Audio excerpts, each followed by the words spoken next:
What's up, y'all? And thanks for stopping by the Surge T channel.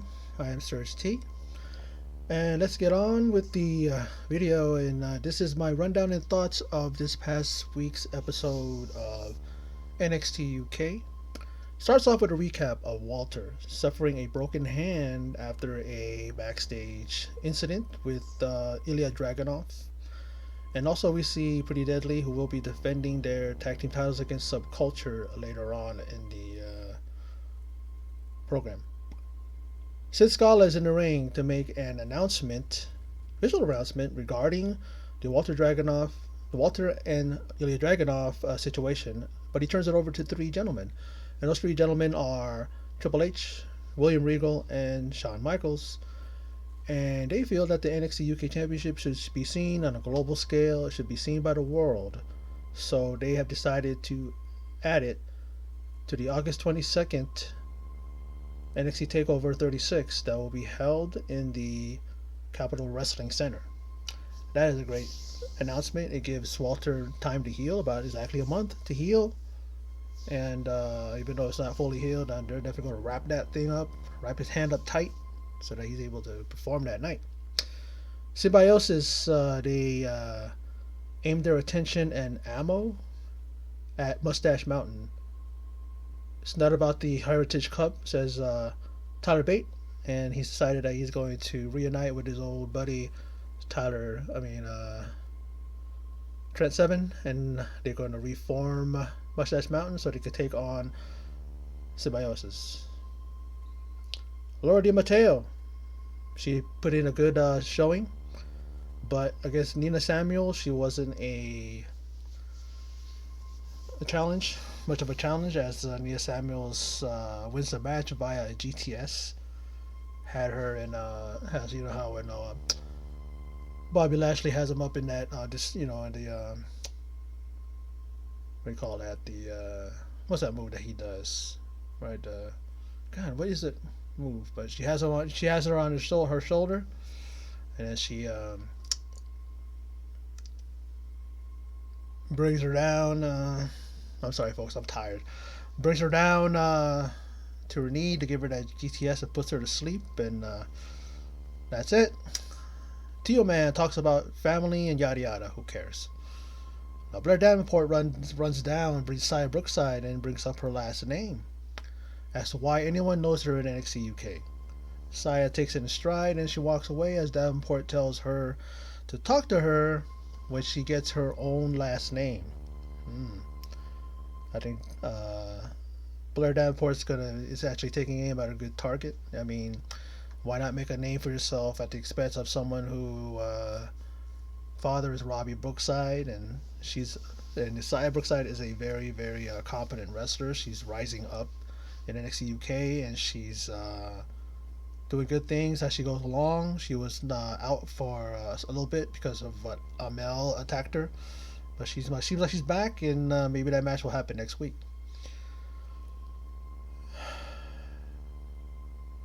Supernova Sessions. I skipped it. It pretty much the gist was that Jenny calls out Aoife Valkyrie, and she's calling her an innocent little girl, and that Jenny is going to be the one to destroy her when they do meet one on one.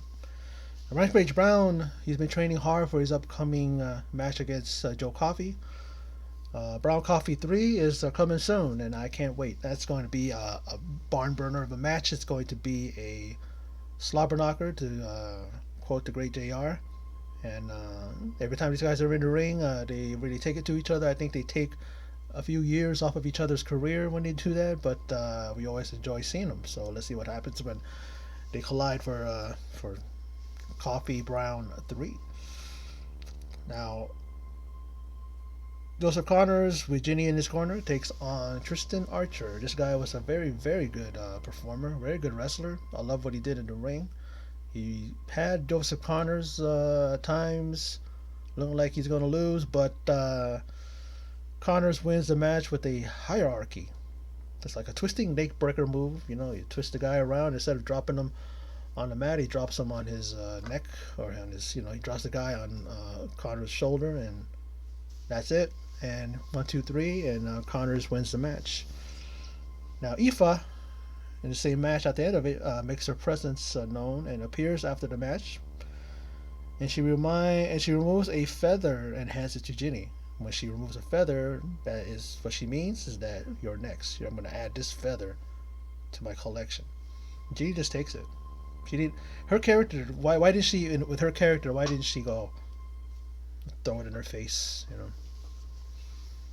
But that's gonna be a good match. And every time I see Eva Valkyrie, she's my favorite. I think overall wrestler, she's my favorite one in the UK brand.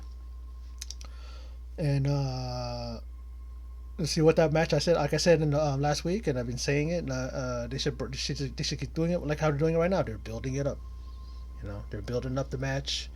They're building up the rivalry, the feud. They're building up the tension and the animosity. And that's how it should be. That's how it should be. And don't rush it. You don't need to.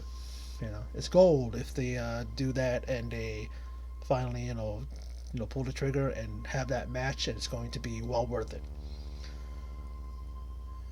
Now, next there's a announcement of a 30-minute Iron Man match between the Irish Ace Jordan Devlin and A Kid. A Kid is he's recovering from an injury, and once he comes back, this is the match that awaits him. And I don't know if A Kid knows what he's got himself into, because he's taken on one of the premier talents in NXT UK, maybe in all of WWE. I think this guy could definitely go to the main roster and really make waves. But right now, he's in NXT and in NXT UK. He was in NXT for a bit, back in NXT UK, and he's been tearing it up. And let's see what happens when he and A Kid do that 30-minute Iron Man match. Now, Dave Mastiff, he's backstage, and he tells Jack Stars that there is more to this, meaning his advice to him and motivating Stars to go after the Tyler Bate, going after him and his Heritage Cup championship.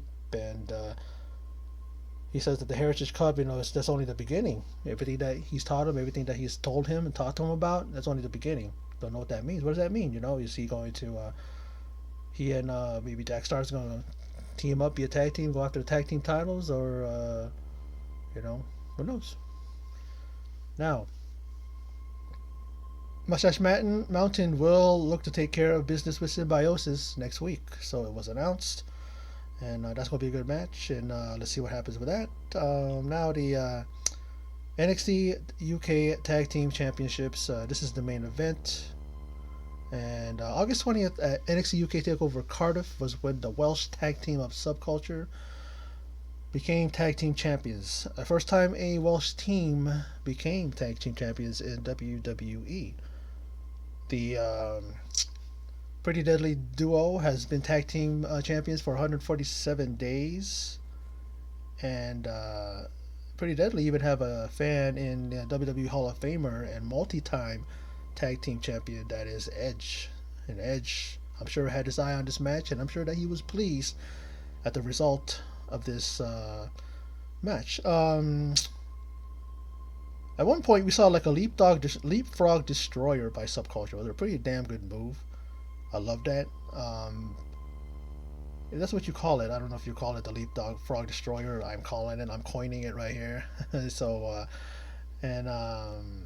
but in the end, despite the fact that they were giving them a pretty good run, but a lot of shenanigans, backstage. At the corner there, at the ringside, and there's a point where they almost did win, and then they came close to beating Pretty Deadly.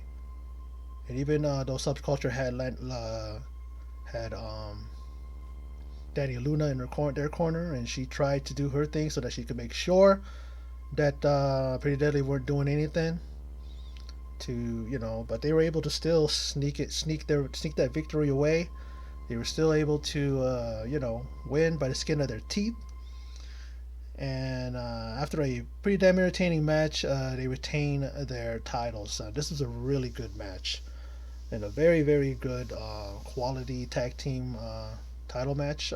Pretty Deadly, man. Despite the fact that they got their thing, they got their looks and their their antics and really pretty flamboyant. I mean, Nigel McGuinness and his obsession with the looks are pretty deadly. It's like, yeah, it's all good and all, but that won't win them this match. That's what I was thinking, and help them defend successfully their tag team titles. In the end, it was their talent and their abilities that won it. I mean, even his broadcast partner that kept telling him, hey, you keep bringing that up, but it's like that's not going to help them. But they proved that they can wrestle. They're not just all good looks. They're not all just pretty boys type of thing. They actually won this match. Pretty sneaky. Pretty clever. Their antics. Help them to do it. You don't have to like it, but that's what they did in order to retain their titles. You gotta, they smart up here, man. They gotta, do what they gotta do to retain their titles. So they did, and NXT UK was a very, very good program, very good episode this week, and see what happens next week. And I'm looking forward to NXT Takeover 36, the day after SummerSlam, and we're going to see that Walter and Ilya Dragunov match, and that's going to be good. People we'll hear from them, the both of them, next week, and get their thoughts on what they feel about their match now being as part of Takeover. But anyway, that's my video, and for those of you who stopped by and checked it out, appreciate it. Thank you very much. And in closing, as always, take care.